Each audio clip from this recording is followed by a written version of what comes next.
All right, so for me, I think the perfect armbar happens from the bottom, not from the top.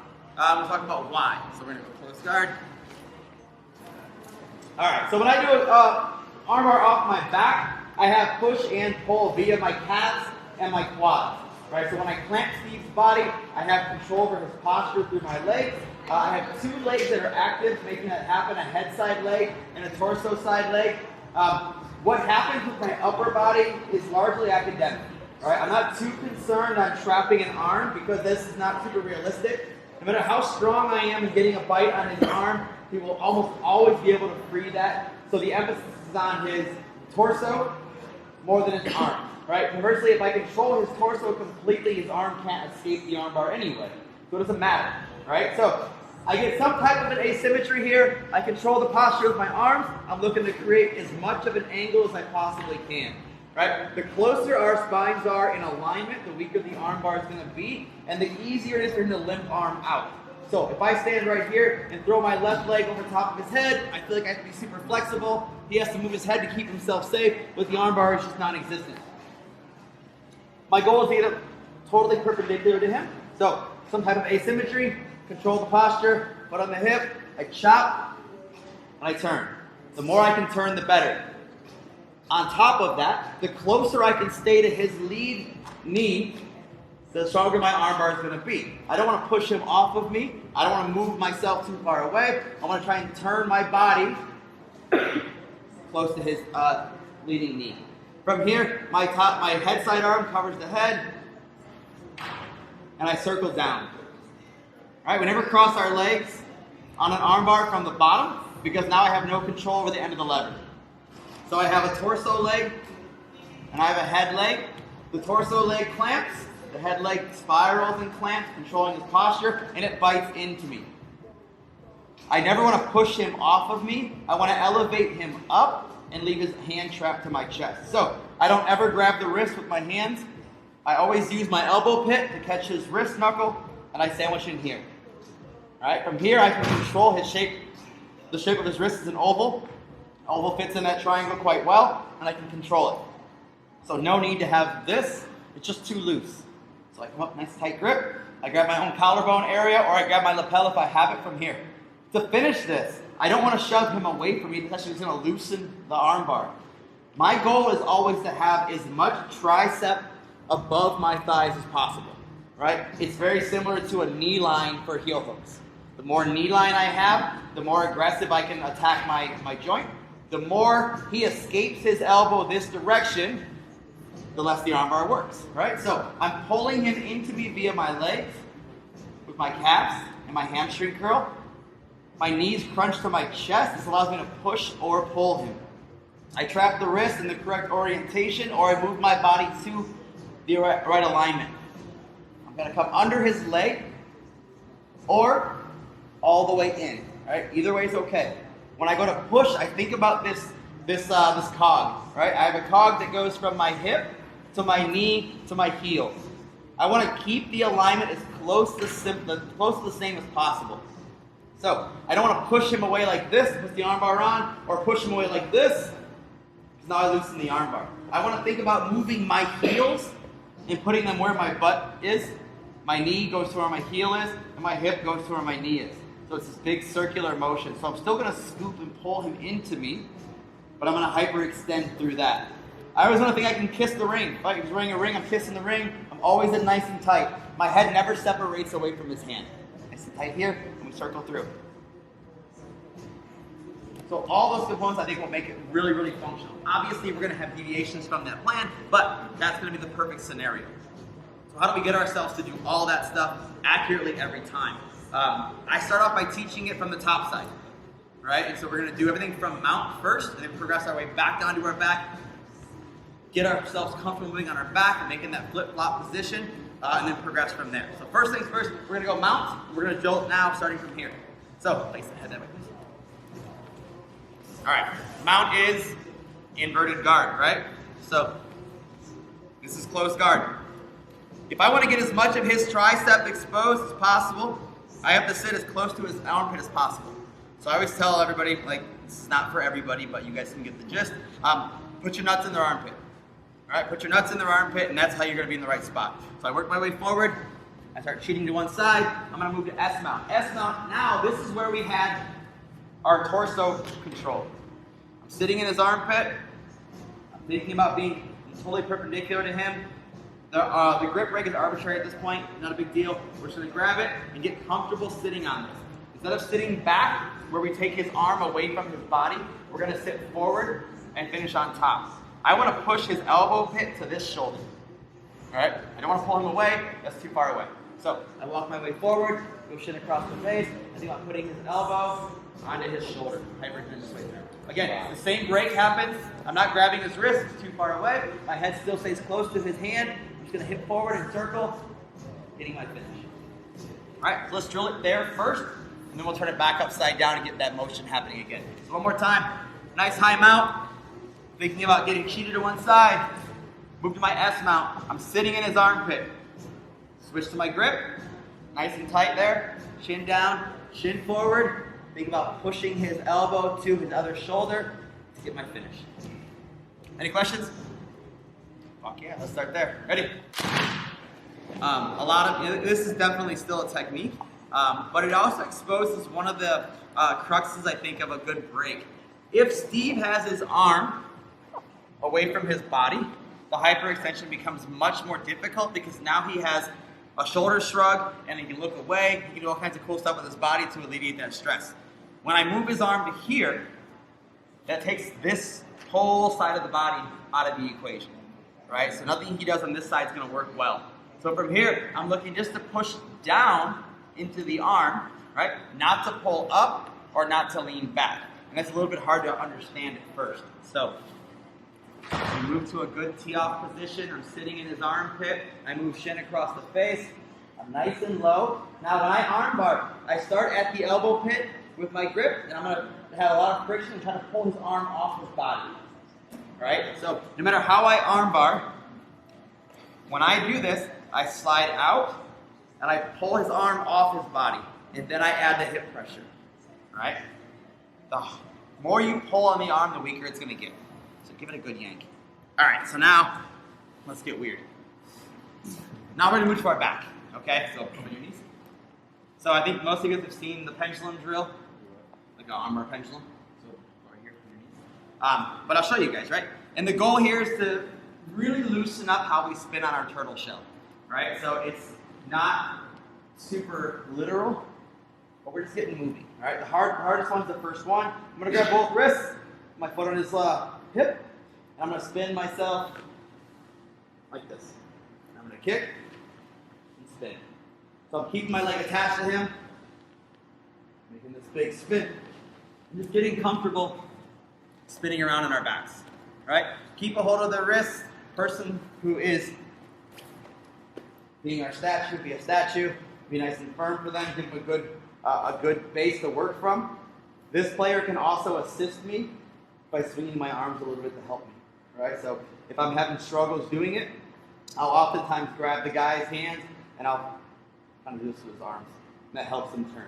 So the first one's the hardest one, double wrist control, foot on the hip, turn,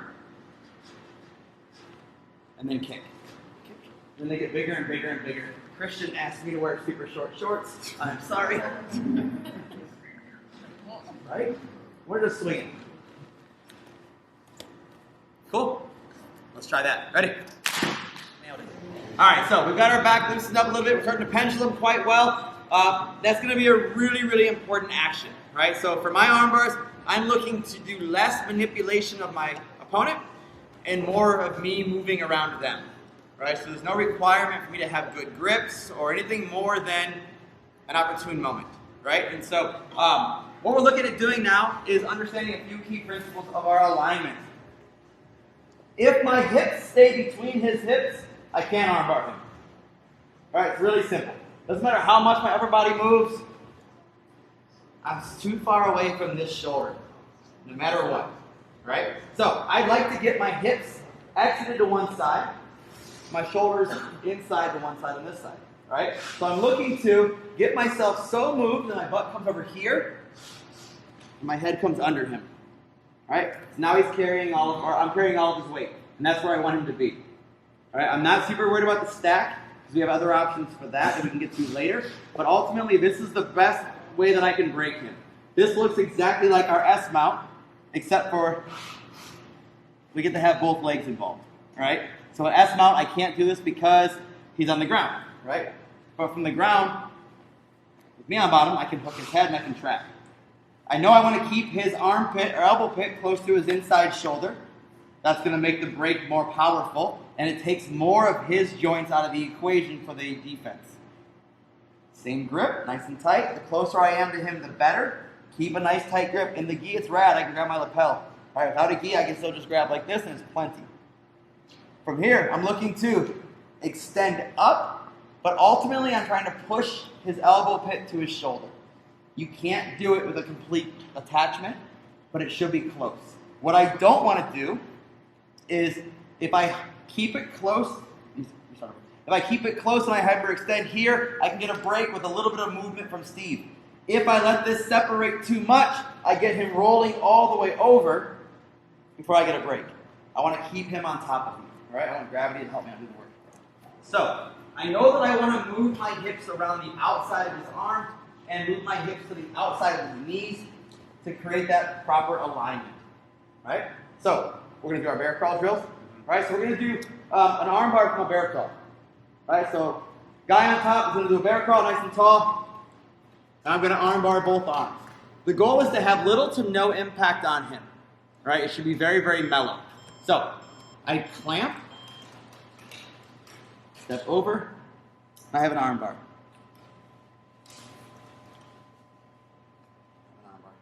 All right? So I'm just trying to move myself around. If I don't move my hips over here, I start kicking him, or I can't do it, right? I've got to be really flexible and trying to pull some shit around. So ultimately, I'm trying to move my body around him. So there's no grabbing of Steve or pulling his arm across my body. It's me being able to turn and capture.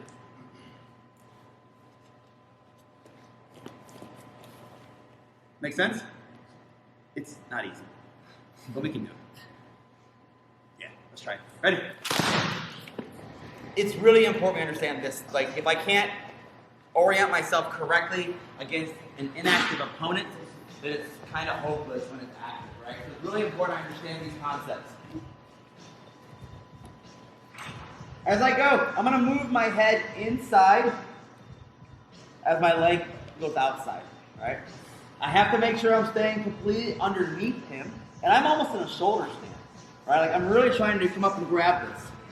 That's why my head fits through the hole. If I'm flat-backed, I feel like I'm glued to the mat and I can't do anything, right? So I'm going to reach up and take a bite of Steve with my hook, my torso control. Head moves, leg circles over. Slant, circle. Steve could be my grandmother and he'd be totally fine. Might be awkward, but she wouldn't be hurt. Alright? So, my arms are both underneath Steve's arms. I'm going to armbar this arm. So I'm going to reach up, take a bite. Move my nuts to his armpit. Sorry, Grandma. Leg comes over the front. No flexibility here.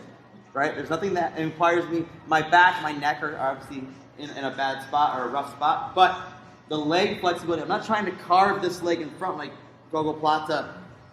It's just a big swing over. The more I move myself, the less I have to move Steve, the more realistic our arm bar becomes. Does that help anybody? Yeah. We'll find out. Let's try it. Ready? So, we're going to add a little bit of speed to it, right? So we're going to do, this is a super realistic armbar for me, one that I do often. If I catch an armbar, for my jiu-jitsu, I don't tend to break grips, right? And so if I get you in a spider web and you have a tight bite of any kind, I usually move to the next thing, right? So for me, it's just not worth the effort of breaking someone's grip. I want to catch you before you defend, right? So it's kind of like I'm always playing this mousetrap game. I want you to step in the mousetrap, and you're like, fuck. You know, like for me, the arm bars that happen when the guy looks at you and he laughs, he knows he fucked up, are the best thing in the world. right? Like, I got you. We laugh about it, let's go again. All right, so that's kind of what this is going to look like. Your guy's not going to have much of a time to defend it, and that's how we make it work. But this shows you what the details matter so much.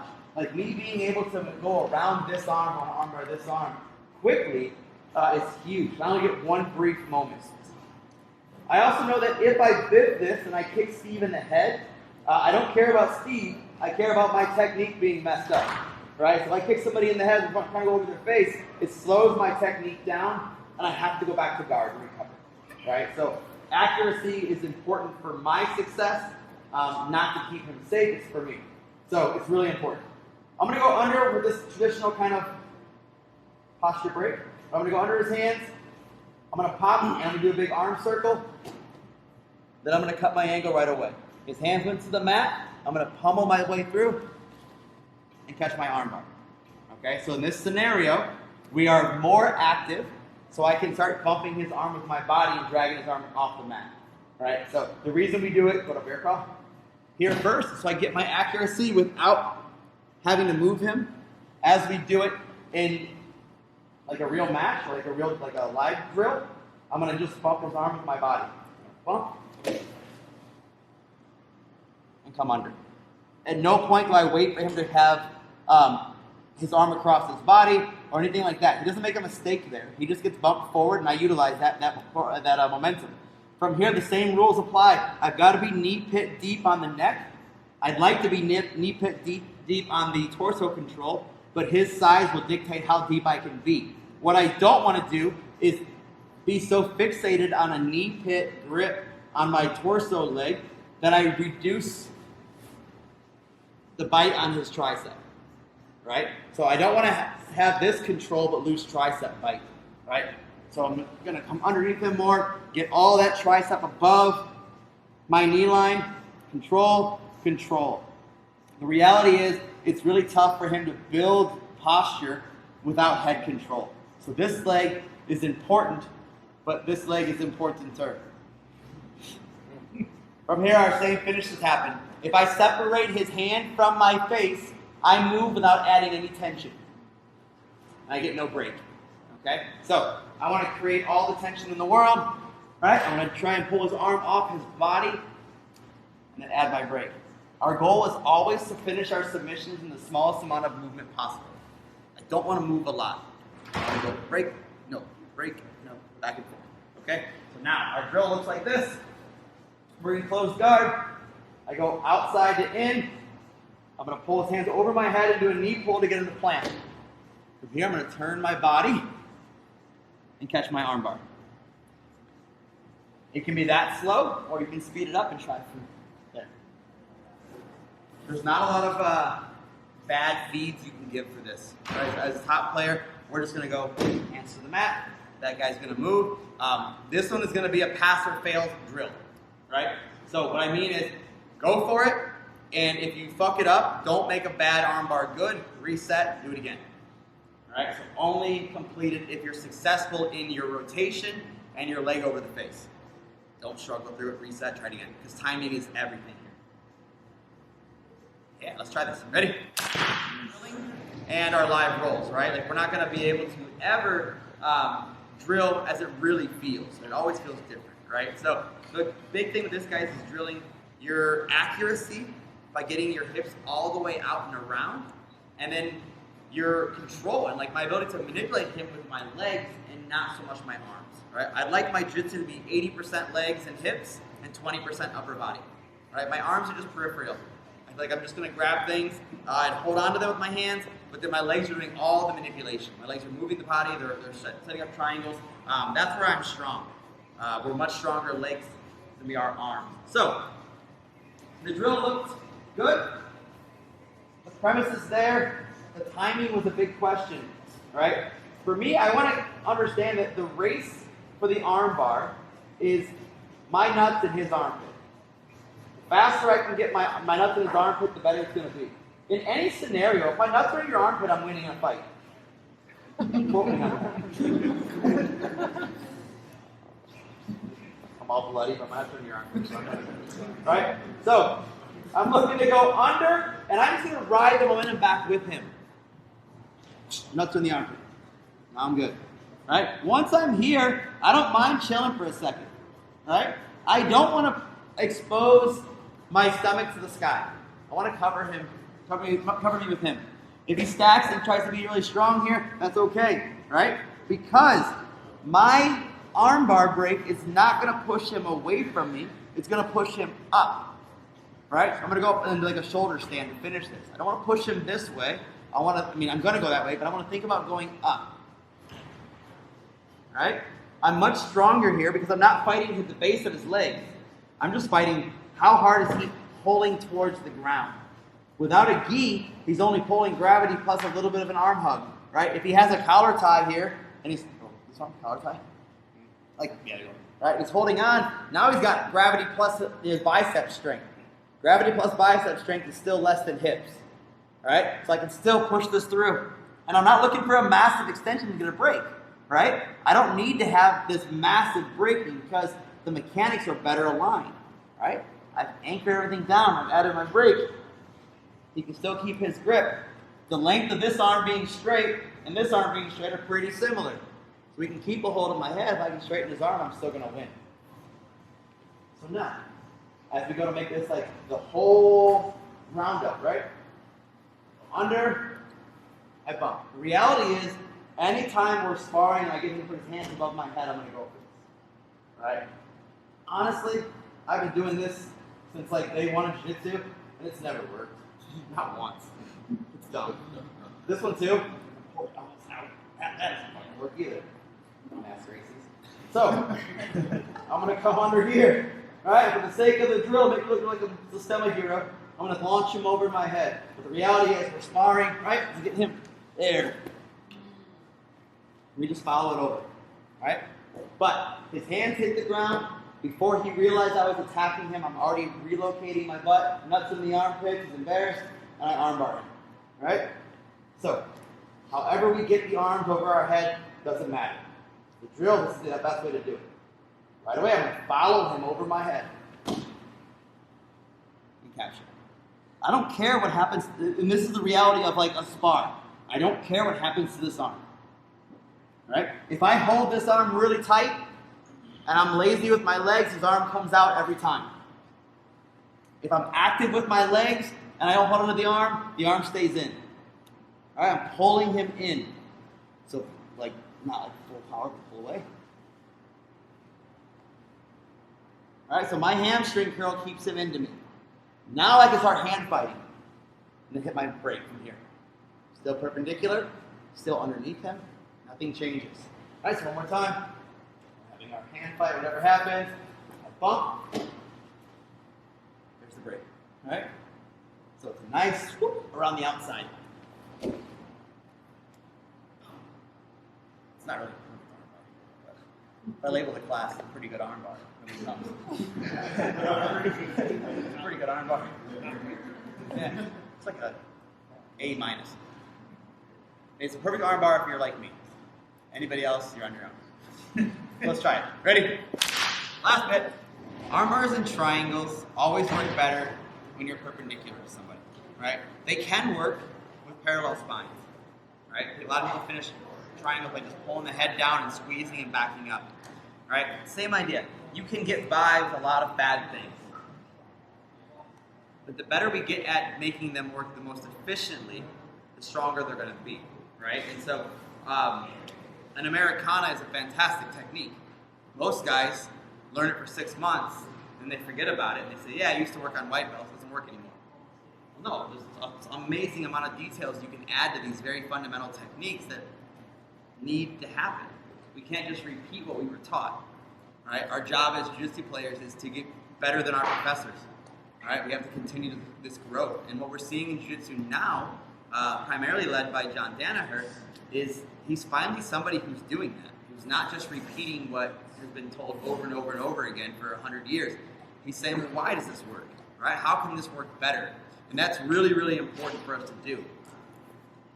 It's very nuanced, though. So as a professor, I don't spend a lot of time teaching details. My job is broad brushstrokes.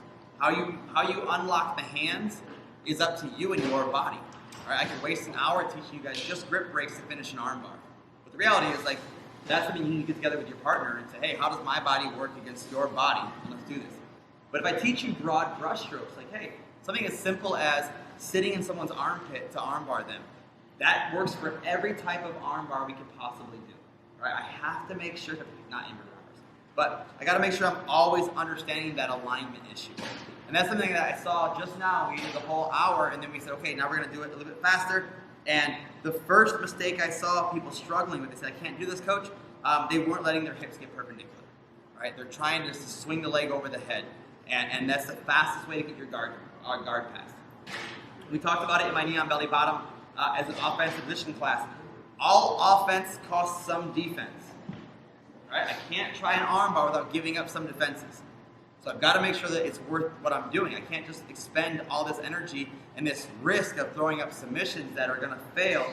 But they're not going to fail only to not get a tap. They're going to fail that leads to a guard pass. Most, if not all, attacks from guard that are failed result in a guard pass. Right? If I fail a triangle, armbar, omoplata, I'm usually going to get my guard pass. Right? So it's really important to understand that. If I take the same exact concept and I add it to a more traditional kind of gi-based armbar, nothing changes. The armbar still is fantastic, right? So these are not, I'm not telling you how to do an armbar. I'm telling you what makes an armbar work. It's your job to mix the ingredients around and figure out how they work into your game. So real traditional, I'm looking at trapping the arm, right? Maybe I get lapel control or just a collar tie. But look, the same thing happens here. If I do all of this and I have the most amazing bite on his arm, but I don't move my hips, I'm not armbarring this guy. There's no way, right? His arm is already facing towards the Americana, so go limp arm this way, and he's going to pull this out and turn the corner every time. I have to get myself perpendicular. It's still an outside guard. I'm not giving up a guard pass to go a really big perpendicular swing, but I still have my legs outside of my opponent. All right, there's no inside control, all outside. So I get my grips, start teeing off. Look, the alignment's the same. I did a very traditional armbar where I controlled his arm the whole way, but I'm finishing the same way. The reason I say to push to the ceiling is not because I necessarily want to go that direction, because it's the proper response to Steve's reaction. Right? When this happens, no one in the world is staying that way. They're all driving into me. So I go up. Right? I'm not trying to fight this. What his body is doing, his body is moving towards his thumb, but his arm is not doing a whole lot.